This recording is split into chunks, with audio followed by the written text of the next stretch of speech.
Assalamualaikum warahmatullahi wabarakatuh. Perkenalkan, nama saya Fauzan Fadilah dengan NIM 2310952029.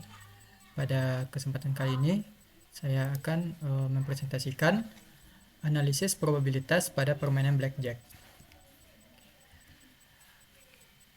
Untuk anggota kelompok, pertama itu ada saya sendiri, yaitu Fauzan Fadilah dengan NIM 2310952029. Lalu ada Ahmad Fauzi Hamdani dengan NIM 2310951035. Lalu Fauzan Nazir Mubin dengan NIM 2310953006. Lalu Habibullah Hendri dengan NIM 2310951014. Husni Bobarok dengan NIM 2310952012 dan Ihsan Devitra dengan NIM 2310953024. Permainan kartu antara pemain dan dealer dengan tujuan mendekati angka 21 tanpa melebihinya. Dengan nilai kartu itu adalah kartu 2 sampai 10, nilainya sesuai angka. Jadi jika kartunya 2 berarti nilai 2, jika 5 berarti 5 dan 10 berarti 10. Lalu untuk kartu Jack, Queen, dan King itu nilainya 10, sementara S itu nilai 1 atau 11 tergantung dengan keuntungan dari pemain sendiri. Lalu pemain bisa memilih hit atau stand, dan permainan ini menarik karena melibatkan peluang dan strategi. Berikutnya itu adalah kita menghitung nilai ekspektasi atau harapan matematis. Ekspektasi adalah rata-rata hasil jangka panjang dari suatu eksperimen acak. Rumus dari ekspektasi itu adalah E sama dengan sigma XI kali PXI. Nah, dari rumus ini kita dapat inferan jika nilai hasil menang itu adalah plus 1, kalah min 1, dan seri 0. Jika nilai ekspektasi positif, maka cenderung menguntungkan pemain. Sebaliknya jika negatif, maka cenderung menguntungkan dealer. Berikutnya kita akan bahas itu aturan dari blackjack itu sendiri. Nah, penting untuk mengatur aturan dari blackjack, kita tahu bisa menghitung probabilitasnya. Pertama itu adalah pemain versus dealer, di mana tiap pemain bermain sendiri-sendiri dengan target atau tujuan dari permainan ini adalah mendekati 21 tanpa melebihinya. Karena jika melebihinya maka itu artinya bust atau kalah. Yang kedua adalah nilai kartu seperti yang sudah disebutkan tadi. Jika angkanya 2 sampai 10 itu sesuai dengan nilai angka. Jack, King, atau Queen itu 10, dan S itu nilainya 1 atau 11 dipilih oleh pemain tergantung situasinya. Jika yang menguntungkan nilainya 1 maka S boleh bernilai 1, atau jika yang menguntungkan nilainya 11 maka S bisa bernilai 11. Untuk urutan permainan, pertama itu pemain mendapatkan 2 kartu, lalu bisa hit atau menambah kartunya, atau stand berhenti. Sementara dealer wajib hit jika nilai kartunya itu lebih atau sama dengan 17. Hasil. Nah, pemain dikatakan menang jika nilai kartunya lebih besar dari dealer tapi tidak melebihi nilai 21. Seri jika nilainya sama, atau kalah jika pemain melebihi 21 atau nilai kartunya kurang dari nilai kartu dari dealer. Berikutnya itu adalah peluang menang. Kita asumsikan satu deck acak dapat yang biasa digunakan. Tapi dalam permainan blackjack itu dapat digunakan hingga 4 deck. Nah, pada kesempatan ini kita akan asumsikan satu deck acak. Dengan peluang kita bisa melakukan blackjack awal atau langsung mendapatkan nilai 21 dari ketika kartu dibagikan itu, dimana jika 2 kartu bernilai 21 berarti itu adalah S ditambah dengan 10. Maka peluangnya itu rata-rata itu sekitar 4,5%. Sementara jika mencari kemenangan dengan cara mengalahkan dealer atau strategi standar, itu kemungkinan menangnya di angka 28%. Dengan menggunakan analisis, lalu kita gunakan analisis menggunakan simulasi atau kombinatorik untuk P win, P draw, dan P loss. Berikutnya kita menghitung nilai ekspektasi. Dengan definisi hasil menang adalah plus 1, seri 0, dan kalah min 1. Lalu gunakan rumus ekspresi matematika tadi, XI dikali PXI. Rumus ekspektasi. Nah, contohnya pada simulasi deck satu kartu.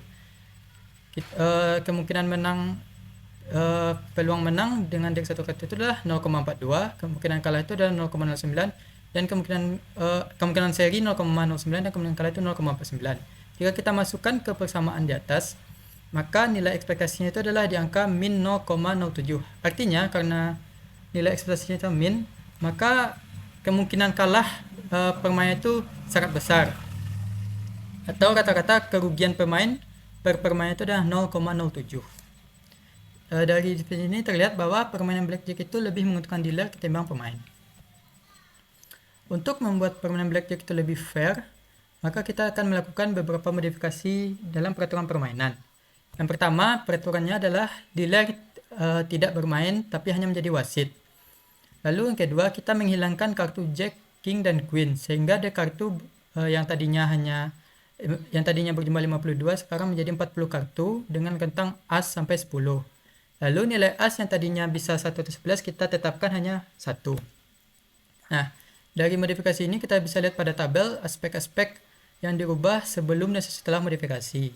Aspek pertama adalah total kartu dalam deck. Sebelum modifikasi itu ada 52, sementara setelah modifikasi itu ada 40. Lalu yang kedua adalah jumlah kartu yang bernilai 10. Sebelum modifikasi, jumlah kartu yang bernilai 10 itu ada 16 kartu. Yaitu 10 Jack, King, dan Queen di setiap simbolnya. Itu kan di rem itu ada 4 simbol, yaitu hati, ketupat, sekop, dan keriting. Nah, setelah modifikasi, jumlah kartu yang 10 itu hanya ada 4, yaitu hanya angka 10 per simbol. Lalu perandiler. Nah, sebelum modifikasi dia aktif sebagai lawan. Sementara setelah modifikasi hanya bertindak sebagai wasit. Berikutnya adalah nilai As. Sebelum modifikasi nilai itu ada 1 atau 11, sementara setelah modifikasi selalu 1. Target permainan itu adalah sebelum modifikasi itu mengalahkan dealer, sementara setelah modifikasi adalah capai nilai maksimum tanpa boost. Artinya kita hanya menghadapi lawan sesama pemain. Berikutnya adalah keuntungan modifikasi. Nah, dari modifikasi yang telah kita lakukan, ada beberapa keuntungan yang didapat. Yang pertama adalah permainan menjadi lebih fair dan transparan. Semua pemain hanya bermain melawan batas maksimum, misal 21, bukan dealer yang bisa punya keunggulan strategis. Lalu yang kedua, lebih mudah dianalisis probabilitasnya karena ruang sampel lebih kecil dan lebih sederhana. Lalu sangat cocok untuk proyek probabilitas karena kamu bisa hitung semua kemungkinan kombinasi secara manual atau pakai program. Berikut analisis sederhananya. Misal, pemain ambil 3 kartu dari 40 tanpa King, Queen, Jack, dan menginginkan totalnya 21. Kita bisa menghitung jumlah kombinasi kartu 3 angka yang jumlahnya ada 1. Lalu bandingkan dengan jumlah semua kombinasi 3 dari 40. Jadi kombinasi 40 dan 30 itu 9.880. Lalu kita bisa menghitung probabilitas total kemungkinan kartu 21 dari 9.880 kartu tadi dengan rumus P total 21 sama dengan jumlah kombinasi kartu yang berjumlah 21 per 1880. Oke, dari presentasi tadi dapat kita ambil kesimpulan dengan melakukan modifikasi, kita membuat permainan jauh lebih fair karena dealer tidak ikut bermain. Kita juga menyederhanakan perhitungan peluang karena jumlah kartu yang dibatasi dan cocok dijadikan simulasi matematis dalam mata kuliah probabilitas. Baiklah, hanya itu. Sekian presentasi dari saya. Jika ada salah dan kurangnya, mohon maaf. Saya sudahi. Wabillahi taufiq wa hidayah. Assalamualaikum warahmatullahi wabarakatuh.